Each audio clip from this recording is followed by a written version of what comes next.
Seemed like yesterday. It was beautiful. We opened the cricket stadium, 129,000 seats, I think the largest stadium in the world. And it was an incredible period of time. There is truly a special bond between the United States and India, and the world's oldest democracy and the world's largest democracy. And I believe the world's largest country in terms of the numbers of people. And today the Prime Minister and I are announcing a framework to strengthen those ties even further economically. And the U.S.-India Compact for the 21st century is a historic initiative that will deepen every aspect of our partnership and our friendship. Starting this year, we'll be increasing military sales to India by many billions of dollars. We're also paving the way to ultimately provide India with the F-35 stealth fighters. In 2017, my administration revived and reinvigorated the Quad security partnership. In our meeting today, the Prime Minister and I reaffirmed that strong cooperation among the United States, India, Australia, and Japan. And it's crucial, really, to maintaining peace and prosperity, tranquility, even in the Indo-Pacific.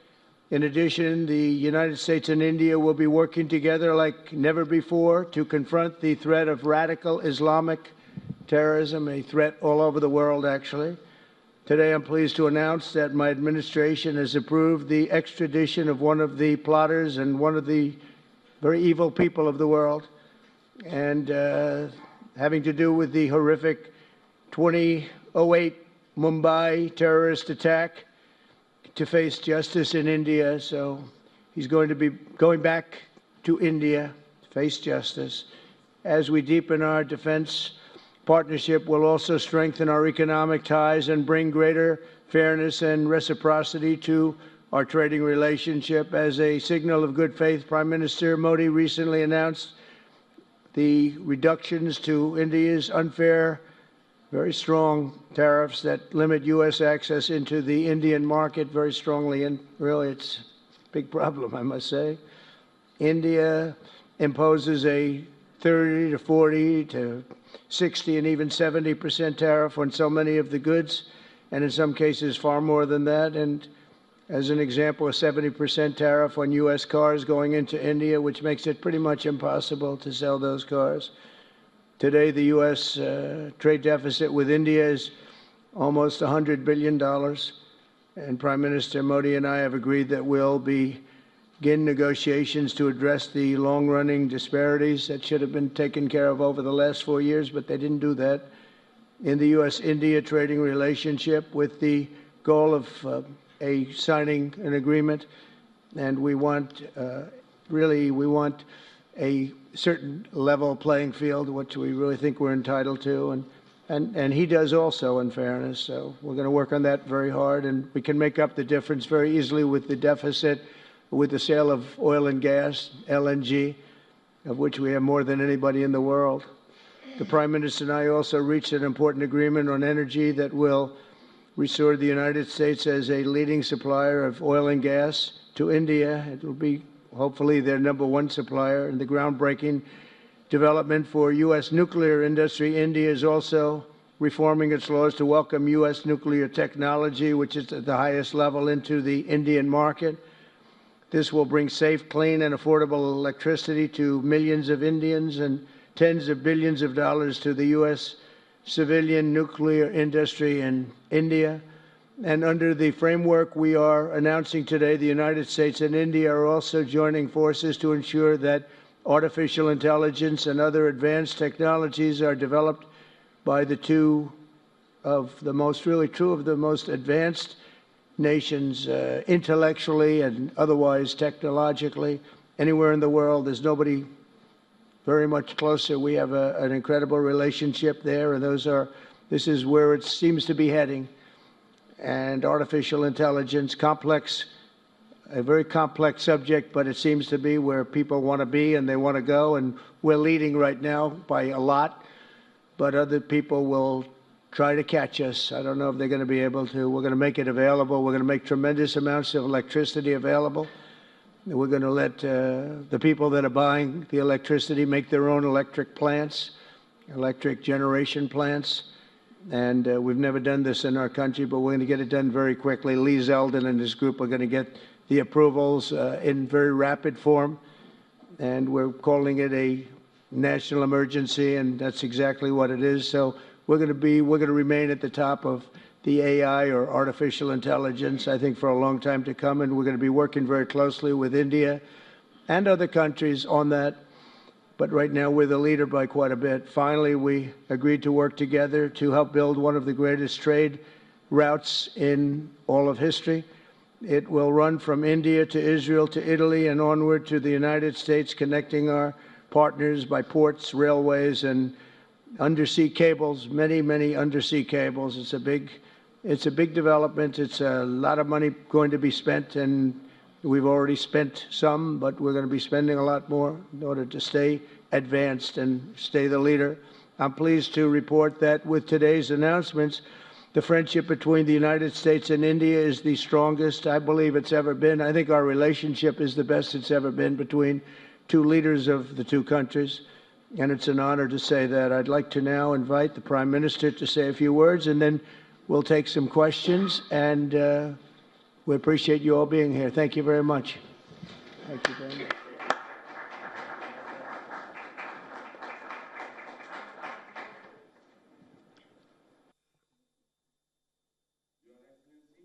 Your Excellency, President Trump, delegates of both countries, friends from the media, Namaskar. I would like to, first of all, express my heartfelt gratitude to my dear friend, President Trump, for the grand welcome and hospitality accorded to me. President Trump's leadership has been instrumental in nurturing India-US ties and making them vibrant. I could feel today the same enthusiasm, the same enthusiasm, the same energy, the same commitment that we had worked with during our first term. Our discussions today highlighted our pride in our accomplishments during his first term, the deep mutual trust that we share, and also the resolve to attain new goals. We also agreed that the partnership and cooperation between India and the US can shape a better world. Friends, the people of America are aware of President Trump's motto, "Make America Great Again," or MAGA. The people of America are well aware of it. The people of India, too,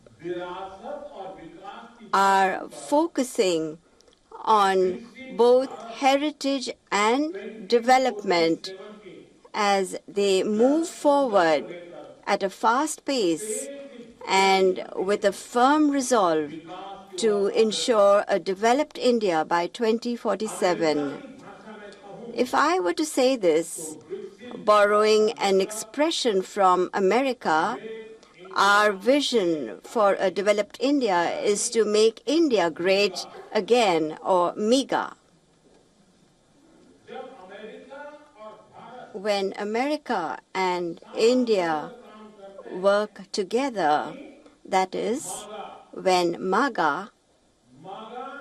it's MAGA plus MIGA, it becomes MEGA, a mega partnership for prosperity.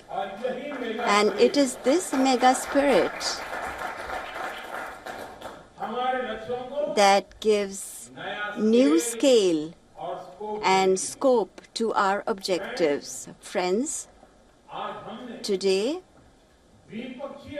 we have also set ourselves the target of more than doubling our bilateral trade to attain $500 billion by 2030. Our teams will work on concluding very soon a mutually beneficial trade agreement in order to ensure India's energy security. We will focus on trade in oil and gas. Investment in energy infrastructure will also increase. In the area of nuclear energy, we also discussed increasing cooperation on small modular reactors. Friends, America plays an important role in India's defense preparedness. As strategic and trusted partners, we are moving forward actively towards joint development, joint production, and transfer of technology. In the times to come as well, new technologies and equipment will enhance our capacities. We have decided to launch the Autonomous Systems Industry Alliance, and a defense cooperation framework for the next decade will be prepared. Defense interoperability, logistics, repair, and maintenance will also be its key components. Friends, the 21st century is a technology-driven century.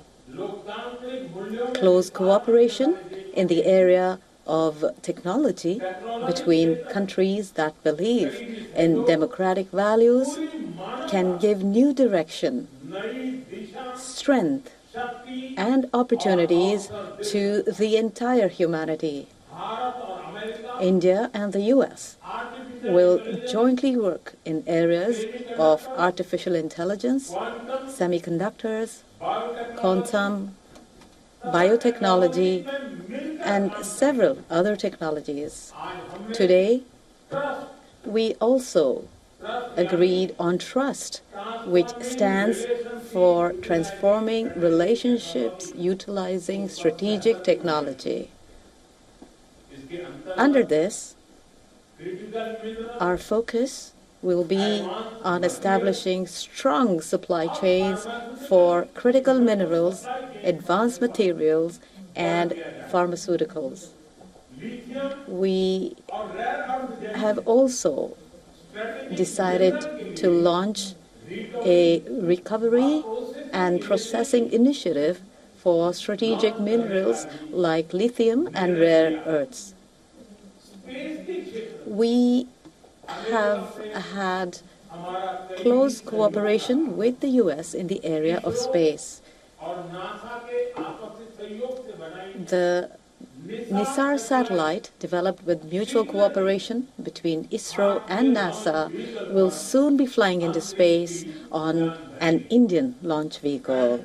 Friends, partnership between India and the US strengthens democracy and strengthens democratic values and systems. We will work together to enhance peace, stability, and prosperity in the Indo-Pacific. The Quad will play a special role in this. During the Quad Summit, scheduled to be held in India this year, we will expand cooperation in new areas with our partner countries. Under the IMEC and I2U2, we will work together for the development of economic corridors and in the area of connectivity. India and US will stand strongly together in the fight against terrorism. We agree that in order to eliminate cross-border terrorism, we need concrete actions. And I'm very grateful to President Trump that he, in 2008, somebody who carried out genocide in India, that criminal is now going to be handed over to India, and I'm grateful to President Trump for this. And appropriate action will be taken in the courts in India. Friends, the Indian community living in the U.S. is an important link in our relations. In order to further deepen our people-to-people ties, India will soon open new consulates in Los Angeles and Boston. These will be new consulates. We have invited American universities and educational institutes to open their offshore campuses in India. President Trump, I am grateful to you for your friendship and strong commitment towards India. The people of India still fondly remember your visit in 2020 and hope that President Trump will come and visit them again. On behalf of 1.4 billion Indians, I invite you to visit India. Thank you. Thank you very much. Thank you very much.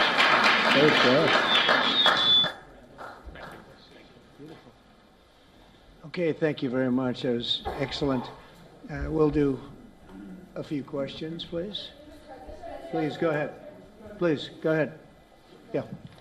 Yeah, blue shirt. Thank you, Mr. President. People in India will naturally welcome your decision to extradite Thakur Rana to India back home. In that context, I would like to ask you a question about, in last few years, we have seen several groups in the U.S. raising anti-India voice, calling about separation, terrorism activities in India. Do you think that should continue here in the U.S. as well?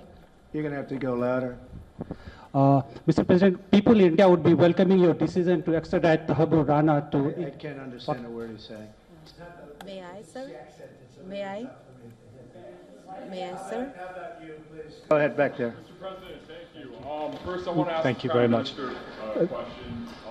You and the President, you both spoke about combating ISIS. You both sounded very excited about this partnership upcoming.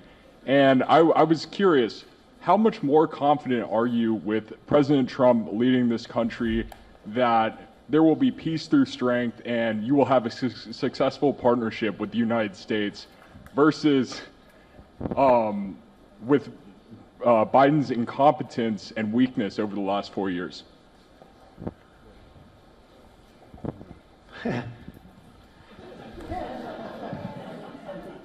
That's your question, but I'll answer it. I agree with you. Yeah, gross incompetence. We're going to have a fantastic relationship, and it has been, look, the whole world's been set back over the last 4 years by the weakness of the United States, the weak leadership of the United States, but I think we've taken care of it in just 3 weeks. It seems to me that even some of the media that we wouldn't prefer has been writing that this is a much different country right now, that the world has a light over it, not only our country, but the whole world. The Prime Minister told me that before, too, even over India. The world has a light. They need the United States to be strong and powerful, but good.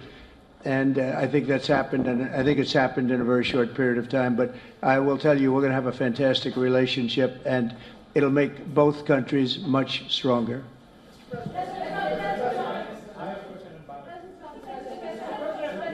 Please.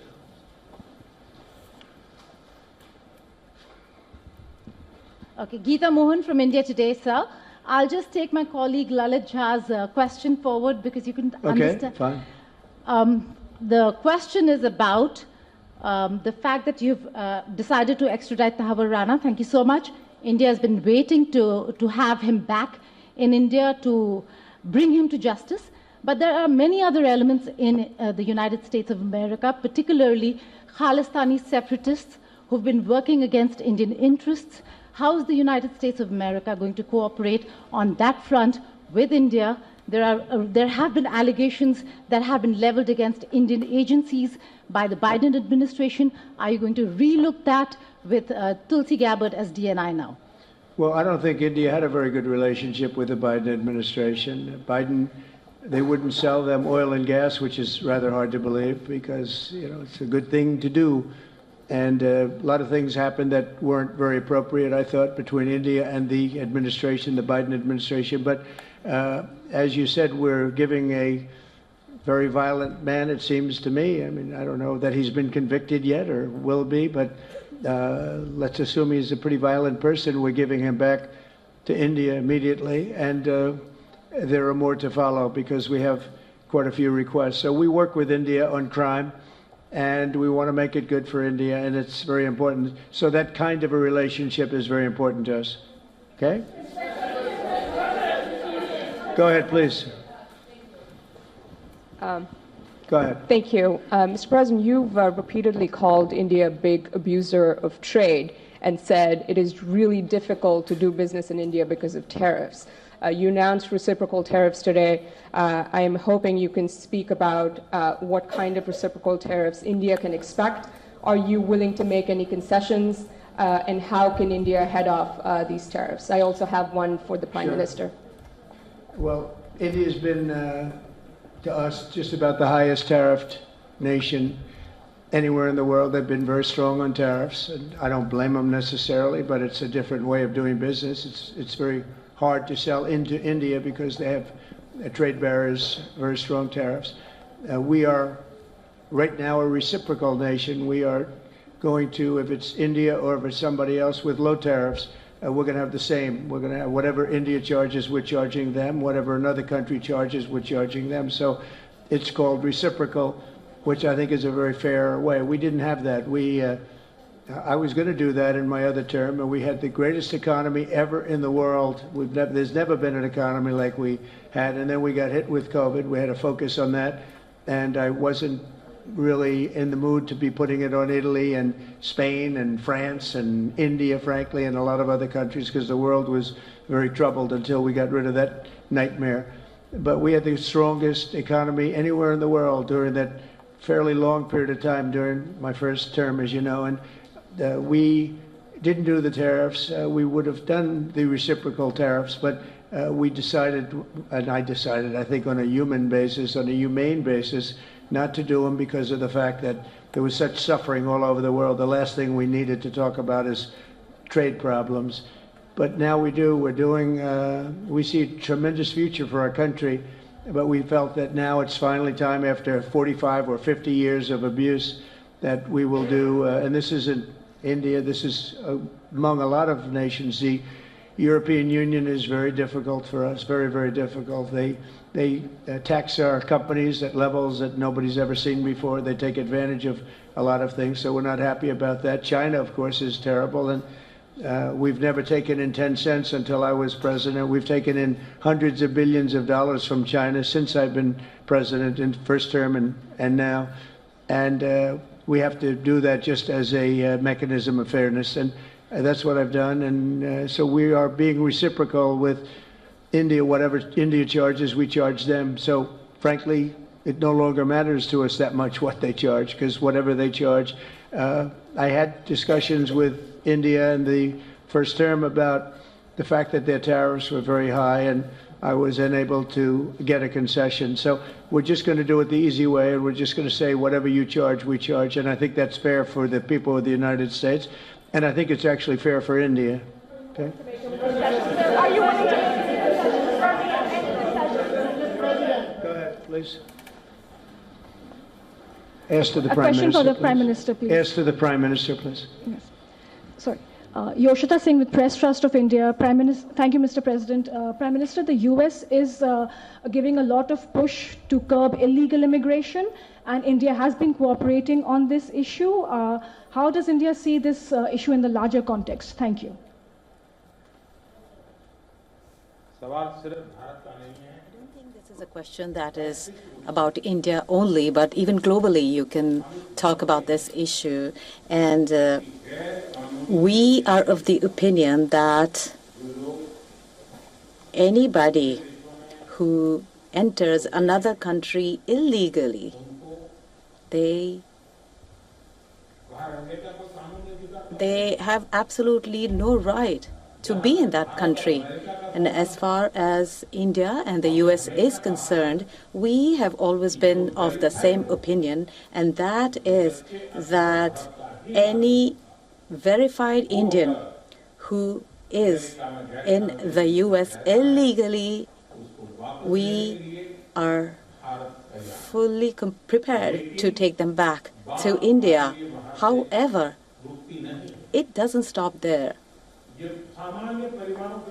These are children of very ordinary families, and they are lured by big dreams and big promises. A lot of them are brought in without them knowing about why they're going to a country. And in fact, they are connected with a human trafficking system, and we have to make sure that we fight against this system.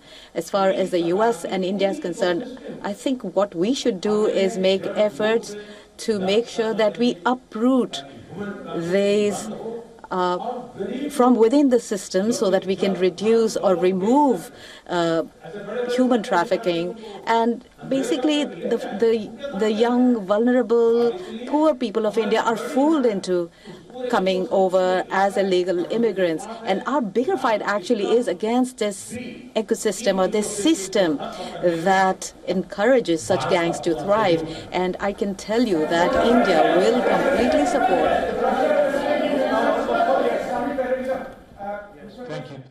For latest news, download the WION app and subscribe to our YouTube channel.